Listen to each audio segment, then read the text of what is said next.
আবারও সেই চিরচেনা ফর্মে দেখা গেল বাংলাদেশকে। জিম্বাবুয়ের বিপক্ষে প্রথম ইনিংসে মাত্র 140 রান, এরপর জিম্বাবুয়ে করে বসে 410 রান। যদিও তাইজুল ইসলাম একাই 6 উইকেট নিয়ে লড়াই চালিয়ে গেছে, কিন্তু ব্যাটারদের ব্যর্থতায় সেই লড়াই বৃথা গেল। দ্বিতীয় ইনিংসে একটু আশা জাগিয়েছিল মাহমুদুল, নাজমুল আর মুশফিক। নাজমুল ও মুশফিকের 61 রানের জুটি দেখে মনে হচ্ছিল হয়তো এবার ম্যাচটা একটু লম্বা হবে, কিন্তু না, একের পর এক উইকেট হারিয়ে আবারও ধসে পড়ে বাংলাদেশ। শুরুতে মুশফিক ফিরলেন, তারপর হৃদয়, এরপর ব্যাটাররা বেশিক্ষণ টিকতে পারলেন না। শেষ পর্যন্ত হাসান মাহমুদের উইকেটের সঙ্গে শেষ হয়ে গেল বাংলাদেশের ইনিংস।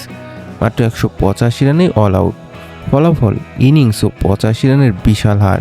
আর সবচেয়ে কষ্টের বিষয়, 25 বছর পর জিম্বাবুয়ের কাছে ইনিংস ব্যবধানে হারল বাংলাদেশ। এখন প্রশ্ন একটাই, এটা কি শুধু একটা খারাপ ম্যাচ, নাকি বাংলাদেশের টেস্ট ক্রিকেটে বড় ধরনের সংকট?